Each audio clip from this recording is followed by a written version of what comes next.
John Wick, tueur d'élite au sang-froid légendaire, pose calmement sa main sur la table. Dans la salle, un silence pesant. Elle saisit un couteau, inspire profondément, puis, d'un geste brutal, s'ampute l'annulaire. Un cri étouffé, une douleur insoutenable, mais son objectif est clair.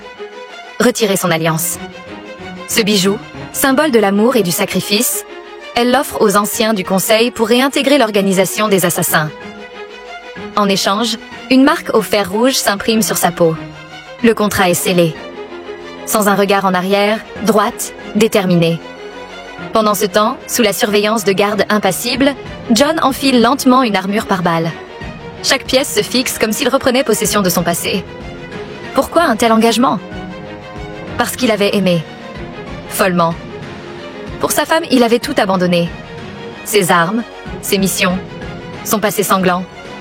Tout cela pour goûter, un instant, à une vie normale, une vie de famille. Mais le destin est cruel. Peu après leur mariage, sa femme tomba malade. Malgré les soins, malgré l'amour, la maladie eut raison d'elle. Elle s'éteignit, laissant John brisé. Avant de mourir, elle lui offrit un dernier cadeau. Un chiot, un petit compagnon destiné à lui tenir compagnie et lui rappeler qu'il avait encore une raison de vivre. Ce chien devint son unique lumière dans les ténèbres. Pourtant, cette flamme fragile allait aussi lui être arrachée. Un jour, alors qu'il faisait le plein d'essence, un jeune voyou arrogant remarqua sa voiture. Une Ford Mustang Boss 429 de 1969, un modèle rarissime, symbole de puissance et de liberté. Fasciné et frustré, il décida de la prendre à tout prix. Rejeté par John qui resta impassible, le voyou s'emporta. Devant ses hommes, vexé d'avoir perdu la face, il lança insultes et menaces, promettant de montrer qui commandait vraiment. Ce qui aurait pu n'être qu'un simple incident prit alors une tournure tragique. Cette nuit-là, alors que John dormait paisiblement, des bruits étranges réveillèrent son chien. L'animal aboya, inquiet. John descendit, mais un coup violent l'assomma. Les agresseurs n'étaient autres que ce même voyou et sa bande. Le fils de Vigo, chef d'une puissante mafia russe.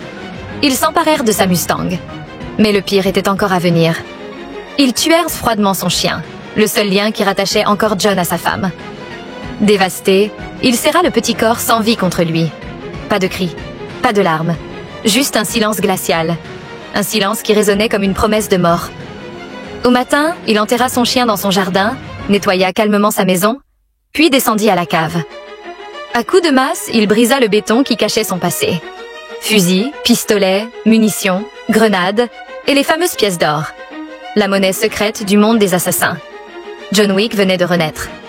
Pendant ce temps, le voyou paradait avec la Mustang dans un garage. Mais en reconnaissant la voiture, le garagiste blêmit. Lorsqu'il apprit qu'ils avaient osé voler John Wick et tuer son chien, il perdit son sang-froid et asséna un coup de poing magistral au jeune insolent. Quand John se présenta au garage, le mécanicien l'accueillit avec respect, presque avec crainte. Il lui servit un verre, puis révéla l'identité du coupable, le fils de Vigo. John ne dit rien. Son silence valait toutes les menaces du monde. Il reprit simplement la route. De son côté, Vigo, informé, comprit aussitôt. Son fils venait de signer son arrêt de mort. Vigo tenta alors de calmer la tempête. Il appela John, lui proposa d'oublier l'incident. Mais John, implacable, raccrocha sans un mot. Vigo n'eut pas le choix. Il envoya 12 tueurs pour éliminer la menace avant qu'elle ne s'abatte sur lui. Mais John Wick n'était pas une légende pour rien. Dans son costume par balles, armé jusqu'aux dents, il transforma sa maison en champ de bataille. Les balles fusaient, les corps tombaient. 12 contre 1. Et pourtant, il sortit vainqueur. Toujours méthodique, John fit appel à une équipe spéciale, payée en pièces d'or, pour effacer toute trace du carnage. En quelques minutes, la maison fut comme neuve. Fou de rage, Vigo plaça alors une prime de 2 millions de dollars sur sa tête. Tous les assassins de la ville furent avertis. John Wick était une cible. John se rendit alors à l'hôtel Continental, sanctuaire des tueurs où toute violence est interdite. Là, il retrouva une vieille connaissance. Une barmaid complice, qui lui donna l'information qu'il attendait. Le fils de Vigo se cachait au Red Circle, un club nocturne. Le soir venu, John s'infiltra dans le club. La musique électro battait son plein.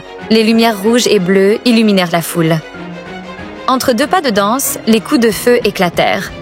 Chaque mouvement de John était précis, rapide, chirurgical. Mais le fils de Vigo, chanceux, réussit à s'échapper de justesse. Blessé, John retourna au Continental pour se soigner. Sur le toit, Marcus, son ami sniper, veillait sur lui. Mais une tueuse tenta de briser la règle sacrée du Continental en l'attaquant dans sa chambre. John la neutralisa et pour sauver sa vie, elle révéla un secret précieux, l'emplacement du trésor de Vigo. Guidé par ces informations, John attaqua une église servant de couverture. Après avoir éliminé les gardes, il lança des grenades incendiaires. Les flammes engloutirent le trésor de Vigo, réduisant en cendres tout son empire.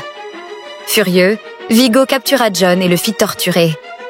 Mais grâce à Marcus, John réussit à se libérer et retourna la situation. Bientôt, Vigo comprit l'inévitable. Son fils ne pouvait plus être sauvé. Il finit par révéler sa cachette. John arriva avant tout le monde. Il fit exploser les voitures, élimina les gardes et traqua le fils de Vigo jusque dans ses derniers retranchements. Terrorisé, le jeune homme s'effondra. John n'hésita pas. La vengeance fut accomplie. Mais l'histoire n'était pas terminée. En représailles, Vigo fit exécuter Marcus.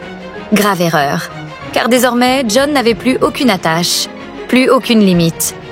Apprenant que Vigo tentait de fuir en avion, John se lança dans une course-poursuite haletante. Fusillade, voitures broyées, corps à corps brutal, jusqu'au duel final. Dans la nuit pluvieuse, John acheva Vigo d'un coup fatal. Blessé mais encore debout, John se rendit dans une clinique vétérinaire. Il recousit lui-même ses plaies. Avant de repartir, il ouvrit une cage et libéra un chiot. Un nouveau compagnon de route. Et c'est ainsi que, malgré la douleur, malgré les pertes, John Wick reprit la route. Seul, mais accompagné d'une nouvelle vie. Une légende venait de renaître.